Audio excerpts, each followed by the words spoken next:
was August 14th of 2013, and just like every other day, woke up, told the kids goodbye, and drive careful, see you later, that kind of thing, and just went about my morning.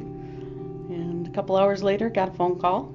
It was 10:57. Got a phone call from his coworker that he had fallen and that he was injured and wouldn't cooperate to go to the hospital and have them check him out. I didn't figure his injuries were as bad as they were. I figured he had fallen and he needed to go and be checked out, and because we didn't have insurance at the time, that he just, didn't want another bill, didn't want to add another burden, and was just refusing to go. So I figured I'd just go and say, get your butt in the ambulance, go to the hospital, and, we'll deal with it. See, we pulled in, and there was a police car there and an ambulance. And I got out of the car and went right directly to the ambulance. He was already in the ambulance. And they had him all strapped down in there because he was combative and didn't want to go, but he wasn't himself. He was awake and conscious, but he didn't know I was there, basically. Once I started talking to him, he did seem to calm down a little, where they could finally get the IV in him and, do whatever they had to do before we could leave. We went in the ambulance, and through it all, the only things he would say was, all right, guys, I've got to go. And he just kept repeating that over and over and over, very loudly. And then on the ambulance ride, at one point, he finally focused on me for just a few seconds, and he said, please let me go. And that was it. They took him right in, they rushed him right in, and they did some testing on him, and they came right back out, and they said that he had bleeding on the brain in 2 spots, and that his skull was shattered, and he was developing a blood pocket, a hematoma in his head, and that he needed to go in for emergency surgery, and that they were going to have to remove a section of his skull and put a drain tube in so that his brain would be able to swell. I was in the waiting room. They took me to a private waiting room to tell me how serious his injury was, and to tell me that he had to go in, for emergency brain surgery right away. I was very scared.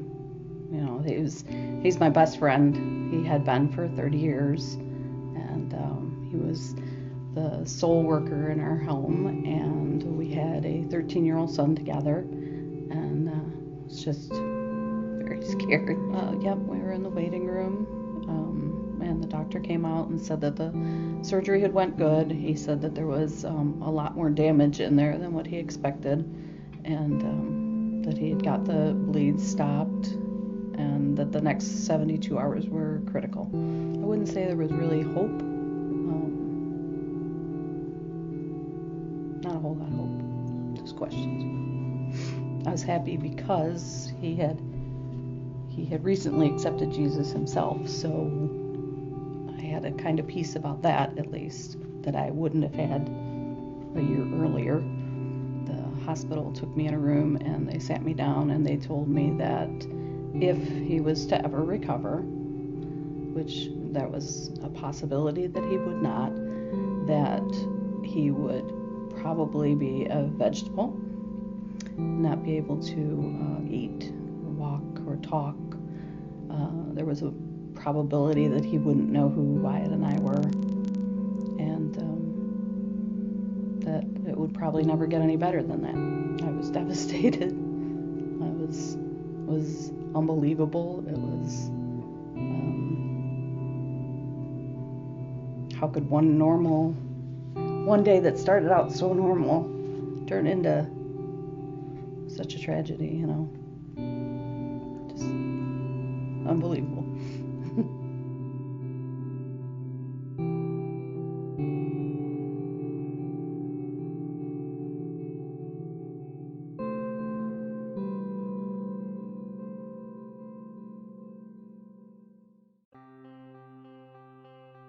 I think it was day 6. He came out of like a drug-induced coma, and started showing a little bit of signs of improvement.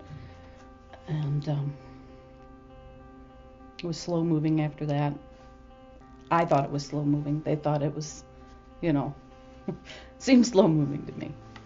But the day that was really hopeful was the day I went in and he was actually talking. He hadn't talked, but that day he would not stop talking. He told me about everything. He told me about the guys he worked with and what they were doing and what they had done and just everything. He talked to me for hours, which Keith was always kind of a quiet guy, so that was kind of a, And then Wyatt came in, and he said, "Hi, Wyatt." And Wyatt came over and held his hand, and he said, "I love you." And that was it. We knew it was going to be okay then. And it was at night, and there was this person sitting next to me that I had no idea who it was at all. He had a relatively bad haircut and glasses, and he had a Tim Hortons coffee that I wanted very, very bad, and couldn't do nothing about it. And I have the memory of I was lying in my room. It was during the daytime, and there was like a cluster of people over in this corner, or whatever, and there was a curtain kind of pulled halfway across my section or whatever, and I suddenly see this lady with her head wrapped in a wheelchair appear from like behind it, and I didn't know who she was, but I do distinctly remember that. He was a royal pain in the butt. He wouldn't do what he was supposed to do. He was constantly picking at his head, and he was taking his oxygen mask off, and he was pulling out tubes, and just generally being Keith.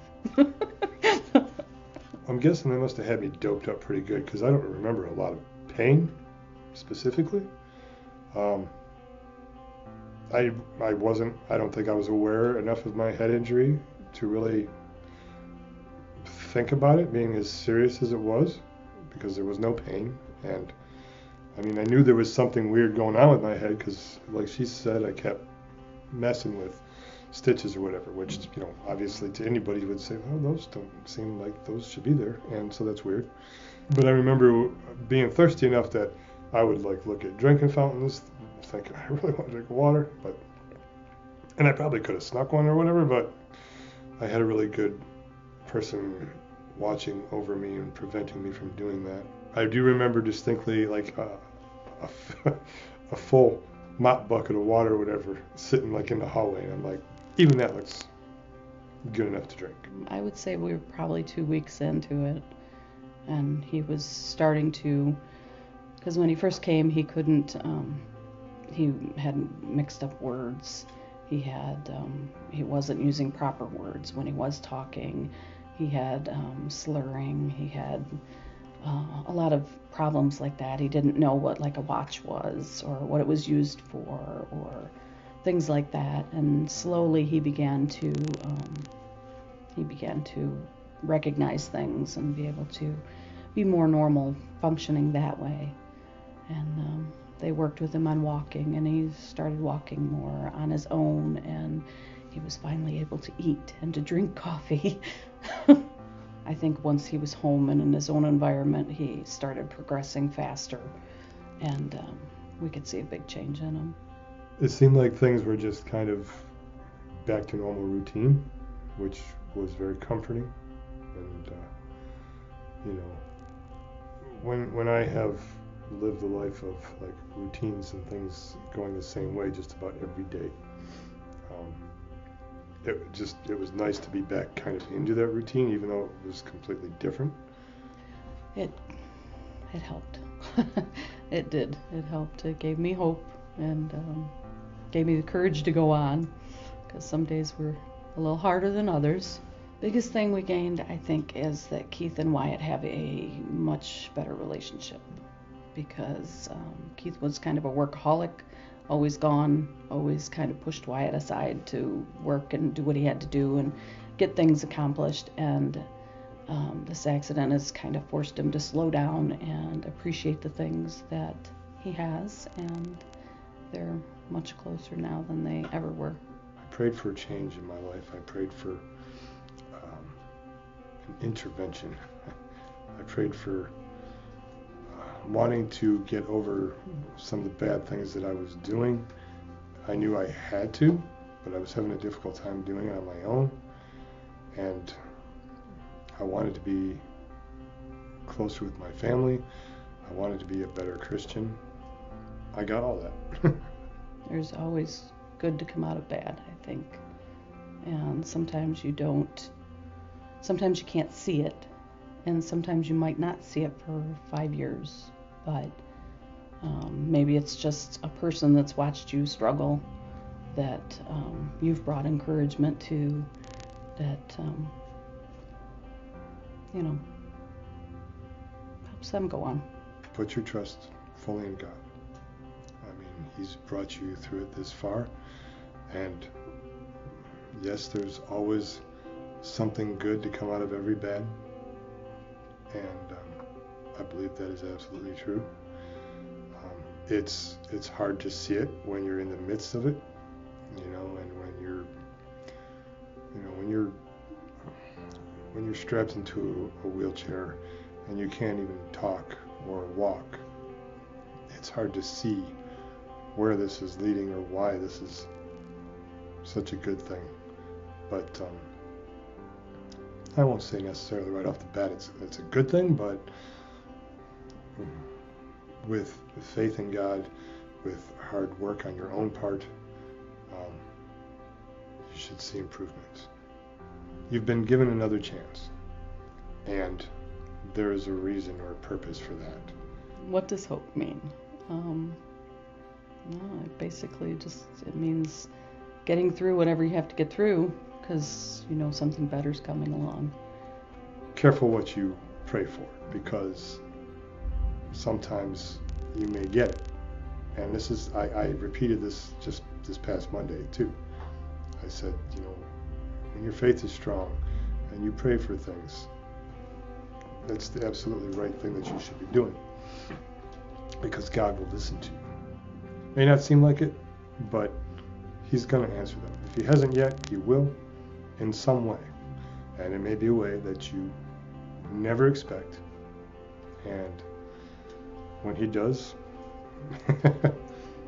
hopefully it's in a good way. But, He got His point across. He heard me. And I would say my life at this point now is far better than it ever was before. Angry? No, not at all. I'm thankful.